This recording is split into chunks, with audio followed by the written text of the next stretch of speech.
Muy diferente a otros que he preparado, porque el hermano Ryan Chang nos enseñó 3 etapas para presentar un sermón. Él nos decía: primero lanza un gancho para ganar el interés de las personas, después presenta lo que dice la Biblia y después enséñales lo que se van a llevar de tarea, es decir, la aplicación. Y este sermón es extraño porque la aplicación de este sermón la viví el lunes pasado. Y esta aplicación la viví en el funeral de nuestro hermano Mario Muñiz. Y fue una aplicación bella por las actitudes y el estado de ánimo que había en ese funeral. Porque en medio del dolor pudimos ver sobresaliendo y brillando la esperanza en Cristo Jesús. Y estoy muy contento de haber participado y de haber recibido la aplicación, porque ustedes van a entender ahorita por qué esa es la aplicación del sermón. Quiero que, antes de que busquen en sus Biblias, Dios planificó y seleccionó de acuerdo con su corazón y sus atributos perfectos a las personas que estamos en este momento en este recinto. Eso era algo muy importante para él, el rescate de un remanente de la humanidad. Pero también es muy importante, no debemos dejar como algo secundario, ya siendo creyente, en qué lugar estoy sirviendo al Señor. Es decir, en qué grupo de creyentes llamado congregación o ministerio o agencia misionera puedo yo servir al Señor y relacionarme con ese grupo de creyentes. Es algo también que el Señor tiene sumo cuidado de esto. El Señor no nos escogió solamente para dejarnos y que después dejar al azar en qué iglesia íbamos a crecer, rodeados de qué personas íbamos a crecer, quiénes nos iban a enseñar, o que nuestra ubicación geográfica decidiera esto, aunque también lo puede usar. Pero este sermón habla sobre mi responsabilidad para con los creyentes que están alrededor de mí, los creyentes con los que convivo frecuentemente. Busquen por favor, hermanos, en la carta a los Hebreos, capítulo 10, versículos del 23 al 25, lo tenemos en la siguiente diapositiva.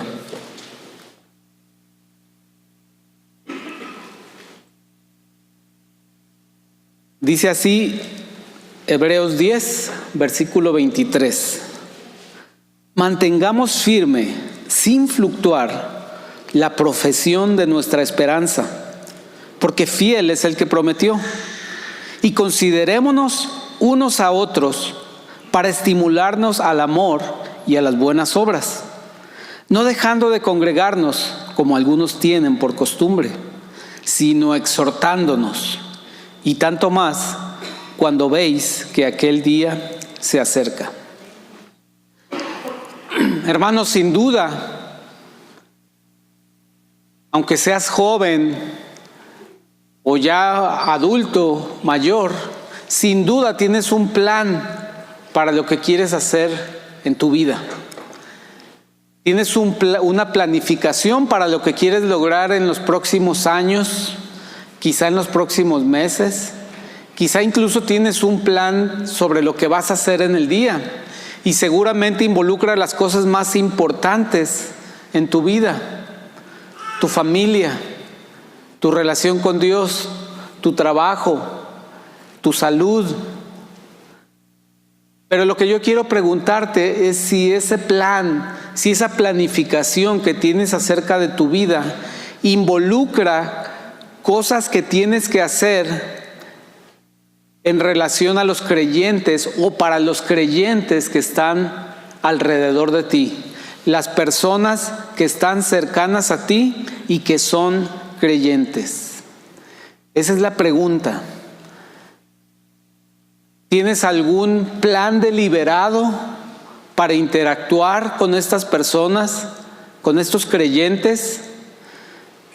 Pongamos un ejemplo: los hermanos que se reúnen para ensayar en la alabanza, se reúnen a veces una, a veces 2 veces a la semana para prepararse, para dirigirnos en la adoración y alabanza.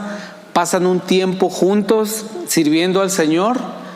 Ese es un grupo de creyentes que se reúne muy frecuentemente, y lo que nos dice este pasaje es que ellos tienen que tener un plan acerca de cómo relacionarse con ellos de manera que se sirvan unos a otros y que hagan lo que dice este pasaje. Ahorita lo vamos a explicar.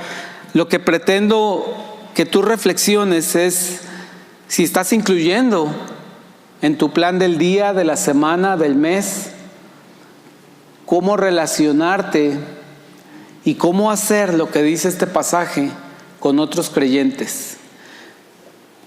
Grupo de jóvenes, grupo de mujeres, grupo de varones, tu célula de estudio.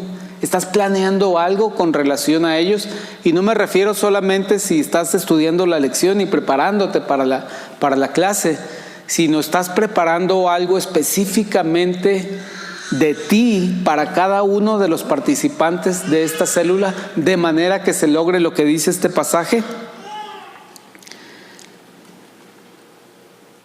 Si tú me dices, Manuel, la verdad ni siquiera pienso en eso, es algo que dejo que la espontaneidad regule esa actividad entre otros creyentes y yo, o simplemente como ande de ánimo, a veces aporto, a veces doy o a veces recibo, pero es dependiendo de la situación.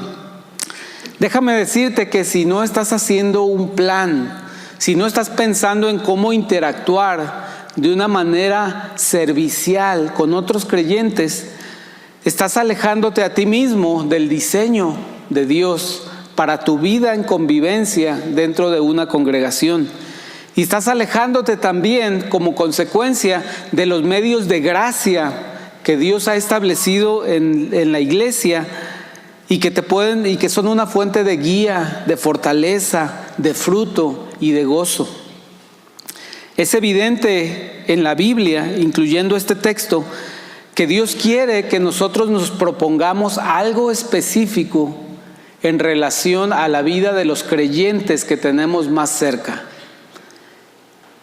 Y no necesariamente nuestra familia, aunque también están incluidos en este grupo. Dios quiere que nos propongamos algo en relación a ellos para cada día, cada semana y cada mes. La voluntad de Dios es que este aspecto de tu vida, tu relación con otros creyentes, no esté a la deriva y sea gobernado por las mareas de las circunstancias, o dictado por los horarios, o dictado por las limitantes que todos tenemos. Y me estoy refiriendo a la vida de niños, a la vida de jóvenes, de adultos, de abuelos, de solteros, de casados. Si tú me dices, hermano, no tengo un plan en cuanto a cómo voy a interactuar con mis hermanos creyentes esta semana, entonces lo que tú tienes es un despropósito en cuanto a la vida de ellos. Si no tienes propósito, estás en un despropósito. Y un despropósito es semejante a la ausencia de vida. Un barco abandonado en un lago o en un mar quizá pueda tener mucho movimiento. Vamos a la siguiente, por favor. Quizá a medida que el viento cambia de dirección puede recorrer el lago o el mar de un lado a otro, incluso llegar hasta otro continente, pero está vacío, está lleno de movimiento, pero vacío de propósito y de rumbo. Dios nos creó como seres humanos a su imagen para que tuviéramos un propósito y que no fuéramos como un barco a la deriva en todos los aspectos, pero lo que dice este texto es específicamente el aspecto de relacionarte con otros creyentes con los que convives frecuentemente. Dios nos creó para crecer. Ese fue el primer mensaje de este año, ¿lo recuerdan? Dios nos enseñó y nos diseñó y nos capacitó para crecer. Pero podemos agregar que también Dios nos creó para provocar cambio y para asimilar cambios. Estamos preparados para provocar en otros cambios y para también asimilar cambios que promueven otros en mí. De esto habla este pasaje, de promover cambios en la vida de otros y asimilar cambios que vienen de la vida de otros. Espero que el agregar este propósito a tu vida no lo sientas como una carga desgastante o no lo veas como más actividades, más cosas de las que tengo que estar al tanto, más cosas que tengo que añadir a mi agenda. Que no lo veas como una carga extenuante, sino más bien lo veas, como dice la palabra, que es algo energizante y liberador. Dice Gálatas 5:13, porque vosotros, hermanos, a libertad fuisteis llamados. Ahí me voy a detener. A lo mejor tú dices, bueno, pero si el Señor me llamó a libertad, ¿por qué me quieres imponer que aparte yo tenga un propósito de estar al pendiente y de hacer una planeación para interactuar con mis hermanos creyentes con los que más convivo? Bueno, tenemos que leer todo el versículo. Dice, porque hermanos, a libertad fuisteis llamados, solamente que no uséis la libertad como ocasión para la carne, sino servíos por amor los unos a los otros. Es decir, fuimos llamados a libertad para servirnos con amor los unos a los otros. Es decir, que hemos sido liberados del pecado para que entonces sí, con libertad, podamos servirnos los unos a los otros. Es algo liberador. Obviamente no lo hacemos en nuestras fuerzas, porque dice Colosenses 1:29, para lo cual también trabajo luchando según la potencia de Él, la cual actúa poderosamente en mí. Entonces este propósito que quiero presentarte esta mañana es para que lo hagas según la potencia de Él, no según tus esfuerzos, sino según la sabiduría y el conocimiento que Él te da. Por último, no es algo agobiante lo que vamos a hablar, porque Jesús dijo en Juan 4:34, mi comida es hacer la voluntad del que me envió y llevar a cabo su obra. Y de lo que estamos hablando es algo que está dentro de la voluntad de Dios. Por lo tanto, hermano, es tu comida. Y saben que la comida tiene dos aspectos importantes: el tiempo que invertimos en prepararla, pero también el beneficio y la energía que recibimos de ella, la vitalidad y la salud que de ella recibimos. Entonces no es agobiante, porque es tu comida y de ella vas a recibir energía y vas a recibir nutrición espiritual. Entonces, hermano, tenemos que proponernos cada día hacer lo que tenemos que hacer en relación a la vida de aquellos creyentes que están cerca de nosotros, con los que convivimos más regularmente, principalmente. Y hermano, este es un momento importante del sermón. Este es un momento importante en el que quiero que estés de acuerdo conmigo, o de plano pues planees una comida más temprano y puedes retirarte. Pero es un momento importante del sermón en el que yo te pregunto, hermano, ¿considerarías junto conmigo lo que nos enseñan estos 3 versículos sobre el propósito de tu vida como creyente? ¿Lo considerarías conmigo? Dedicar los siguientes 25 minutos a aprender lo que el Señor nos quiere enseñar en relación a lo que yo tengo que planear sobre mi relación con otros hermanos. Muy bien, oremos. Padre, te bendecimos esta tarde y estamos agradecidos, Señor, por la manera en la que tú te manifiestas en nuestras vidas. Si bien estas últimas semanas ha sido a través de padecimientos, enfermedades y también el adiós a personas queridas, sin duda todo esto es parte de la vida que tú nos has dado, Señor. Es vida y es consecuencia del mundo en el que vivimos y a veces de nuestro propio pecado, Señor. Pero también hemos visto las consecuencias de tu amor y tu misericordia siendo aplicadas a nuestra vida, Señor. Ahora permítenos aprender algo sencillo pero útil, Señor.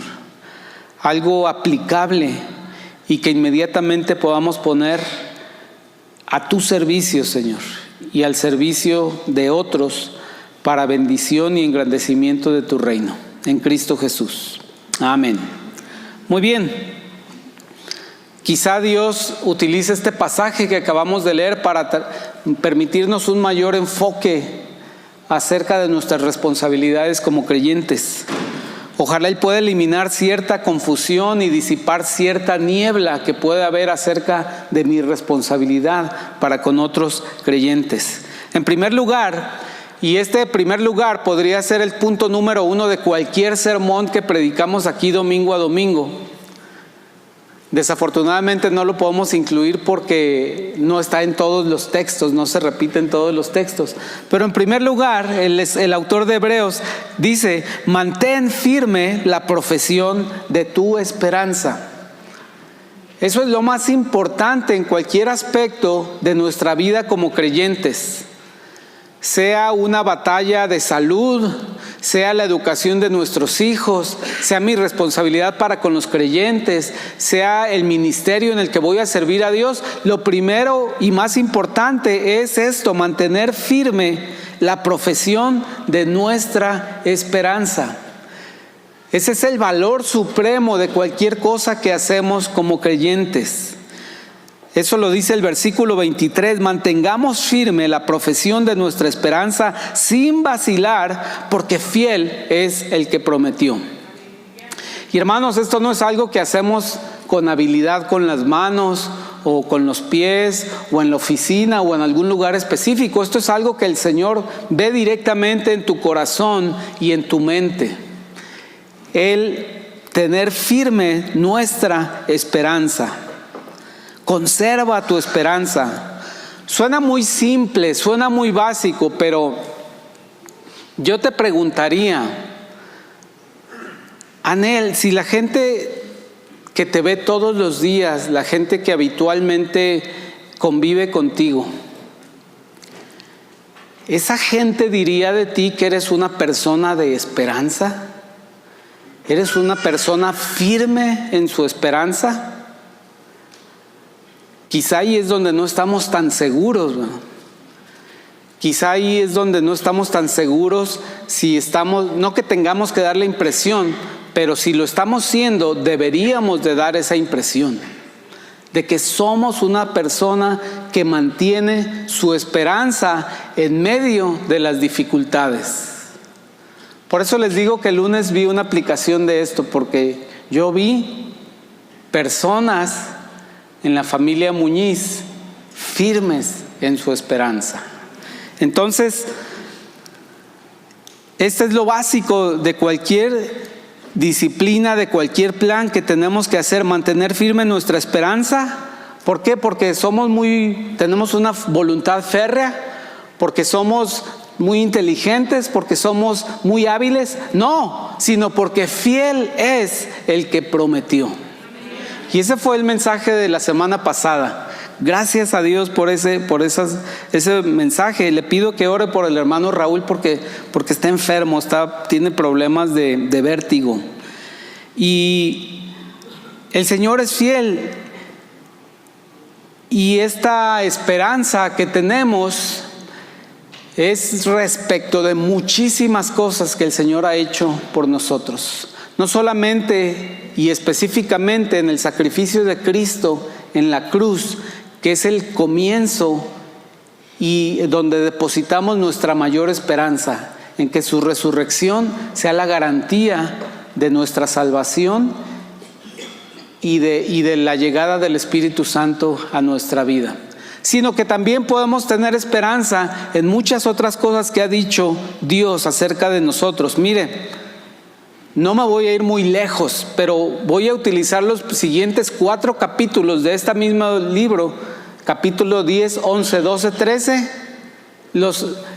Fíjese, no me seleccioné de otra parte, sino simplemente los 4 capítulos que siguen encontré 6 promesas para nosotros.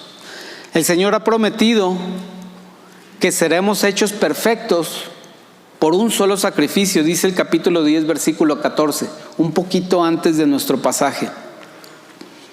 Segundo, Él ha prometido escribir su ley en tu corazón.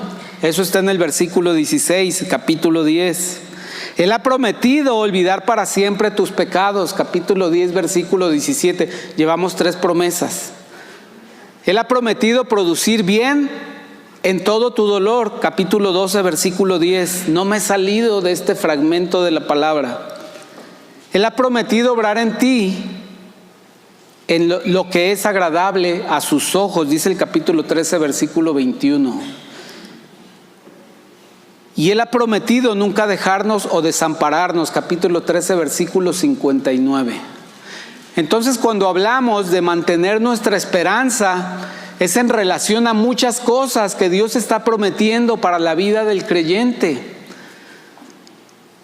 No es solamente esa mantener firme la esperanza en la fe en Jesucristo, sino en todo lo que Él obra en nuestra vida.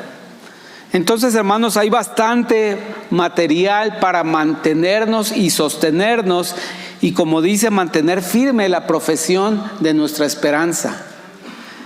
Debemos profesar nuestra esperanza. Esa es la profesión de nuestra esperanza. Debemos continuamente, a través de nuestros hechos principalmente, profesar nuestra esperanza. Yo sé lo que Vicky cree porque veo cómo actúa. Ella cree que es importante hacer tesoros en el cielo porque ayuda a causas no redituables, cosas que no la benefician inmediatamente. Ese tipo de cosas son las que manifiestan que estamos manteniéndonos en nuestra esperanza. Cuando nos servimos unos a otros sin estar esperando o haciendo el pago de un favor, entonces estamos manteniendo nuestra esperanza y dando evidencia de que estamos cumpliendo con lo primero que dice este pasaje. Pero bueno, quizá esto no nos da un enfoque completo como para hacer un plan, mantener firme nuestra esperanza. Es una meta, pero no es un plan. Dios no nos creó para que manteniéramos firme nuestra esperanza en nuestro corazón, pero que estuviéramos todo el día acostados en nuestra cama envueltos en una cobija. Eso no manifiesta ni da frutos de que estamos manteniendo nuestra esperanza. Dios nos creó para que tuviéramos esperanza en Él, pero también para que esa esperanza fuera visible en todas las cosas que hacemos en nuestra vida. Y ese efecto en nuestras vidas es mencionado en el versículo 24. Entonces vamos al número 2 en la siguiente, por favor.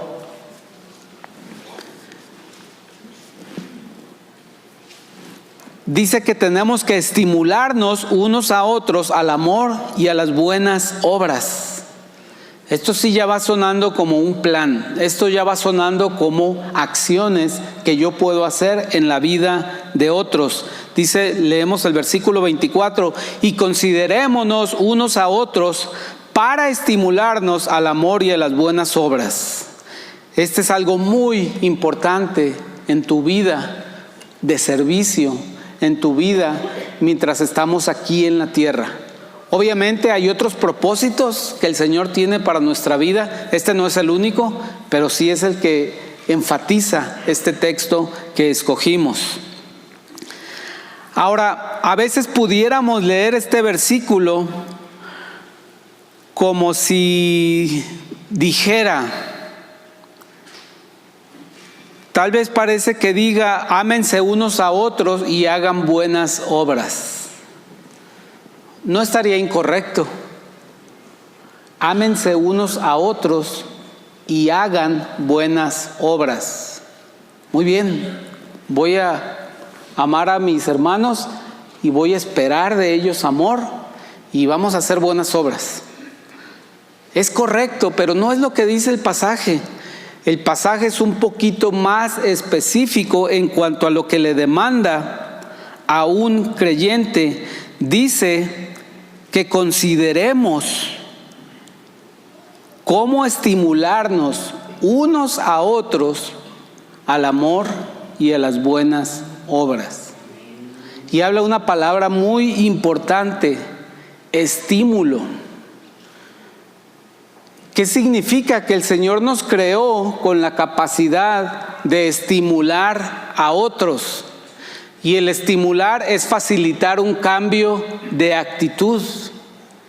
Y el Señor nos dio esa capacidad junto con su Espíritu Santo para estimularnos unos a otros al amor y a las buenas obras. Ángel, yo realmente no sé cómo seas tú. Yo te conozco, pero no te conozco tan cercanamente como para decir qué tan qué tan poco amoroso o qué tan muy amoroso eres para con tus seres queridos, para con tus amigos o para con los desconocidos o para con el necesitado. No lo sé, pero lo que dice la palabra es que yo y César y Max y Gaby y Lucy tienen que hacer algo. Ellos tienen que hacer algo para estimularte a ti, para que seas más amoroso con tus seres, con tu esposa, con tus seres queridos, con tus amigos, con los desconocidos y con los necesitados. Eso es lo que nos está encomendando este pasaje, que yo tengo esa responsabilidad de estimular en otros. Y yo sé que esto suena como que estamos acostumbrados a que esta es labor de los pastores, ¿no? Pero este pasaje no está dirigido a pastores, está dirigido a todos los creyentes dentro de los hebreos y después fue transportado y difundido a todos los creyentes en la tierra. Yo no sé cómo es cada uno de ustedes en cuanto a sus actos de bondad y misericordia en lo privado, cuando nadie los está viendo. Ni tengo por qué saberlo, ni tengo por qué juzgarlo, pero lo que sí tengo que hacer es levantarme cada mañana y pensar en aquellos que están más cerca de mí y pensar cómo puedo estimularlos para que sean personas más amorosas y personas que cometen más actos de bondad y de misericordia.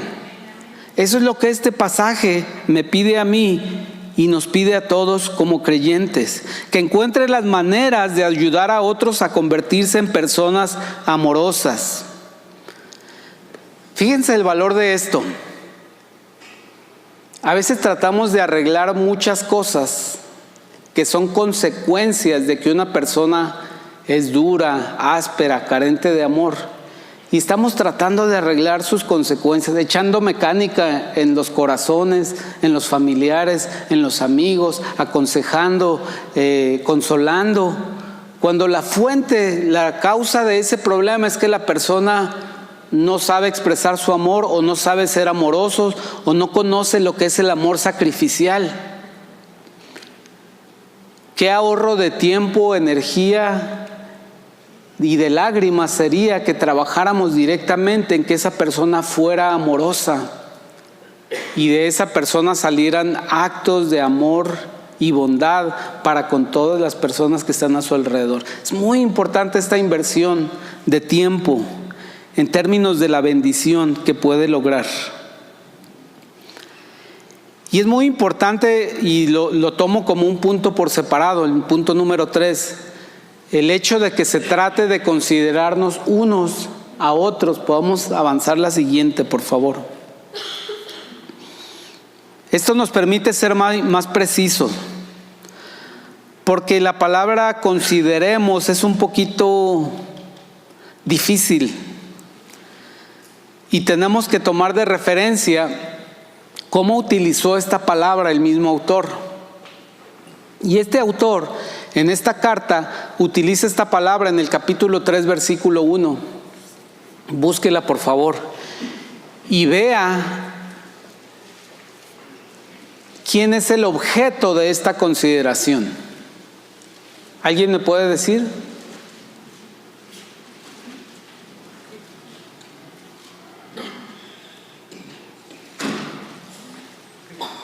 Cristo, ¿verdad? Dice, considerad a Jesús.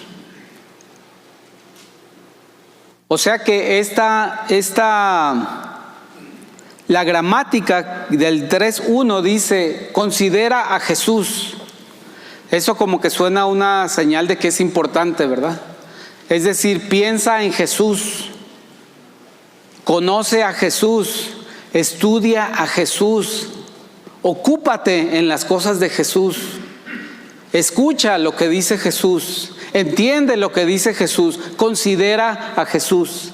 En este pasaje se lo está aplicando unos a otros.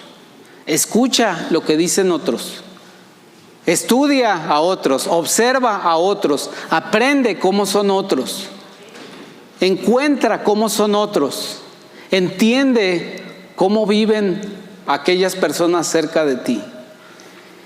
Esa es la magnitud de considerar. Es lo mismo en Hebreos 3.1 que en Hebreos 10.24. Se refiere a que yo ponga mi completa atención, así como la puse en Jesús, en aquellos creyentes que son cercanos a mí, con quienes convivo frecuentemente. Entonces, Dios nos está llamando literalmente a considerarnos unos a otros, a mirarnos unos a otros, a pensar unos en los otros y los otros en los unos, a estudiarnos, hermano, a estudiarnos cómo somos, entender las necesidades de otros, de manera que podamos saber cómo estimularles para ser personas más amorosas y personas más compasivas que pueden llevar a cabo buenas obras. Hermano, yo te animo a que escuches esta palabra que dice Hebreos 10.24 y en las mañanas que te levantes o en el tiempo que tengas para meditar, pienses, deliberes y seas creativo sobre las maneras en que puedes lograr que esas personas se sientan estimuladas, que tú puedas facilitar en ellos un cambio de actitud que les hace personas más amorosas, que les hace personas con mayor compasión. Y eso nos permite reflexionar varias cosas, nos permite reflexionar cómo es realmente esta persona a la luz de lo que dice la Biblia. Y luego nos plantea una gran interrogante: ¿y cómo puedo estimular a alguien para que sea más amoroso? ¿Cómo puedo hacer que esa persona, que para mí es una persona amorosa, cómo puedo estimularlo a que sea aún más, o lo sea en más situaciones o circunstancias? Es un reto para el cual el Señor nos da las capacidades de llevar a cabo. Pero Él nos dice cómo lograrlo. Este pasaje nos dice cómo lograrlo. Y nos da, el versículo 4 nos da el enfoque y el propósito, y el 25 nos da las instrucciones para lograrlo. Y nos dice básicamente el versículo 25, no dejando de congregarnos como algunos tienen por costumbre, sino exhortándonos unos a otros. Y esto nos establece dos principios muy sencillos y muy claros. Primero, no debemos de negarnos la presencia nuestra ante ese grupo de personas. No debemos ausentarnos de ese grupo del que se supone que tenemos que estar estimulándoles al amor y a las buenas obras. Y segundo, tenemos que animarnos unos a otros. Veamos aquí el sentido de exhortación, no es tanto regañar porque no estuviste, sino más bien animarnos como una manera de estimularnos. Entonces aquí hay dos principios no niegue su presencia en este grupo que espera de usted estímulo y que tiene para usted estímulo. Esa es la segunda cosa. A veces este pasaje se utiliza como un argumento para reclamar la asistencia a los servicios dominicales, pero va más allá de eso. Se refiere a cualquier reunión formal o informal, porque también estamos hablando de que si vivimos cerca dos creyentes de esta iglesia, pues nos podemos reunir. Si compartimos un ministerio, pues podemos reunirnos informalmente después para edificarnos. También habla de esas reuniones informales. Pero es enfático en decir, no niegues tu presencia, no dejes de congregarte con aquellos de quienes debes recibir estímulo y a quienes tienes que estimular al amor y a las buenas obras. Y aquí el texto habla de una congregación, personas que se reúnen frecuentemente y se animan unos a otros. El versículo 25 lo dice, reúnanse y exhórtense unos a otros. El unos a otros, como ya dijimos, implica que está ocurriendo algo mutuo. Uno está exhortando al otro y el otro está exhortando a uno, es decir, lo está animando. Cada persona está haciendo o diciendo algo que anima. Y recuerden, estamos hablando de estas ocasiones, son las ocasiones que definimos como iglesia formales, como son la escuela dominical, este servicio, el tiempo de oración, el grupo de jóvenes o los grupos de jóvenes, el grupo de varones, el grupo de mujeres, el grupo de alabanza, las células. Son estas ocasiones en las que tenemos la oportunidad de hacer esto, pero también las informales. Cuando un hermano se quedó aquí al final del culto sin batería y le prestamos la batería marina que tenemos aquí. Por cierto, tenemos una batería marina para cuando alguien se quede sin batería la podemos usar para que se vaya a comer sin problema, ¿verdad? Y ahí es un momento que podemos aprovechar para estimularnos. Quizá el más incorrecto de los momentos puede ser el mejor momento para estimularnos al amor y a las buenas obras. Así que, hermanos, el Nuevo Testamento, especialmente este libro, en este pasaje, nos llama una y otra vez a este tipo de ministerio mutuo como una responsabilidad importante en la vida de los creyentes. Entonces tengo que en este momento que plantearte otra pregunta para que tú te ubiques y sepas dónde estás. ¿Eres de los que se ausentan o eres de los que están ahí siempre para estimular al amor o a las buenas obras? Porque si eres de los que se ausentan, estamos sufriendo una doble pérdida.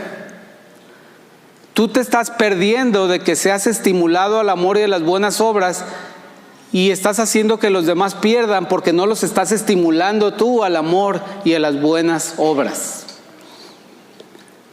Quizá alguno me pregunte, oye hermano, pero somos expertos en estimular al amor y a las buenas obras. Yo les diría, tal vez no. Tal vez no en todas las personalidades, quizá no en todas las situaciones culturales, pero el Señor nos puede enseñar a hacerlo juntos. Lo que yo te pido es que pases de este grupo de los ausentes a aquellos que están presentes para ser estimulados al amor y a las buenas obras. Y en este contexto cobra sentido muchas actividades de las que hacemos. Ya no son tan ociosas, ya no es activismo, ya no es meramente una convocatoria vana, ya tiene un propósito que este pasaje nos acaba de recordar. Bueno, ¿qué tipo de exhortación estamos hablando? ¿Qué tipo de ánimo? Pues tenemos que volver al versículo 23. Mantengamos firme la profesión de nuestra esperanza sin vacilar. ¿Cómo animas a otro? Manteniendo firme tu esperanza. No se trata de que desarrolles dinámicas y métodos y maneras de disipar alguna situación. No se trata de sesiones de consejería, lo que hacemos estos grupos pequeños, sino que se trata únicamente de exhibir personas que están manteniendo firme la profesión de su fe. Eso es lo necesario, volvemos al principio. No necesitas otra cosa más. Dios es confiable. Con que manifestemos con nuestros hechos que Dios es confiable y se puede confiar en Él en medio de la necesidad y en medio del problema y en medio del dolor, ese es el comienzo del estímulo que necesitamos. Déjenme terminar diciéndoles cómo se ve esto en la práctica. Y no me voy a retirar mucho del pasaje que estamos viendo. Voy a ir al versículo 34 y 35. Una aplicación perfecta para esta situación. Miren, en los versículos 34 y 35, no los lea todavía, no le he dicho que los lea. En los versículos 34 y 35 está hablando de un grupo de creyentes. No sabemos si era un grupo de alabanza, no sabemos si era una celos, no sabemos si eran los que se reunían en una casa, no sabemos si eran una iglesia, pero dice que este grupo de creyentes tenían la práctica de estimularse al amor y a las buenas obras. Pero de repente, por predicar el evangelio, algunos de ellos fueron llevados presos a la cárcel. Y los que se quedaron fuera sintieron la carga de decir: tenemos que continuar estimulando a aquellos hermanos presos al amor y a las buenas obras. Pero la circunstancia que pasaban ellos es que para ir a visitarlos tenían que enfrentar un sistema muy corrupto, en el que les iban a pedir que pagaran mucho dinero para tener acceso a esos presos. Porque recuerden que los cristianos se les imputaban cargos de sedición, es decir, eran enemigos del imperio. No eran un simple ladrón o un simple estafador, eran rebeldes, presos políticos, por decirlo de alguna manera. Entonces no había fácil acceso a ellos. Entonces los soldados romanos aprovechaban, y los guardias de las cárceles aprovechaban esto para que si alguien quería visitarlos, les cobraban una cantidad estratosférica de dinero, o incluso les pedían documentos sobre sus propiedades. Entonces los hermanos que querían ir a visitar a los hermanos dijeron: ¿qué hacemos? Tenemos que continuar este propósito de estimular a los hermanos al amor y a las buenas obras, mucho más ahora que están pasando por esa dificultad. Entonces ellos fueron, se presentaron ante las autoridades romanas y sufrieron la pérdida, el quebranto económico. No dice montos, ¿verdad? Pero dice que perdieron bienes materiales, pero pudieron reunirse con sus hermanos y pudieron continuar estimulándolos al amor y a las buenas obras. Dicen los versículos 34 y 35: porque de los presos también os compadecisteis, y el despojo de vuestros bienes sufristeis con gozo, sabiendo que tenéis en vosotros una mejor y perdurable herencia en los cielos. No perdáis pues vuestra confianza, que tiene grande galardón. Entonces, hermanos, qué hermosa actitud puso Dios, el Espíritu Santo, en la vida de estos hermanos, de no permitir que la prisión les arrebatara esta experiencia de estimularse mutuamente al amor y a las buenas obras, aún a precio de ser despojados de sus bienes. Pero mire cuál fue la motivación: sabiendo que tenéis en vosotros una mejor y perdurable herencia en los cielos. Es decir, firmes en su esperanza, firmes en su profesión de la esperanza. Eso es lo importante de este pasaje, que si estamos firmes en la profesión de nuestra esperanza, tenemos la capacidad de estimular a unos a otros al amor y a las buenas obras. En resumen, hermanos, la siguiente, por favor. Esta se la pirateé al hermano Raúl. Lo bueno que no está aquí para verlo, pero gracias a Dios por su vida. Pero esto de hacer un resumen al final, se lo copié a él. En resumen, hermanos, tú tienes que hacer el propósito de considerar a otras personas, otros creyentes, de estudiarlos, conocerlos, pensar en sus vidas, para poder realizar acciones que estimulan en ellos un mayor amor y una mayor compasión por las personas que están a su alrededor. Segundo, asegúrate de hacerlo reuniéndote con esas personas, con el propósito específico de exhortarles y animarles.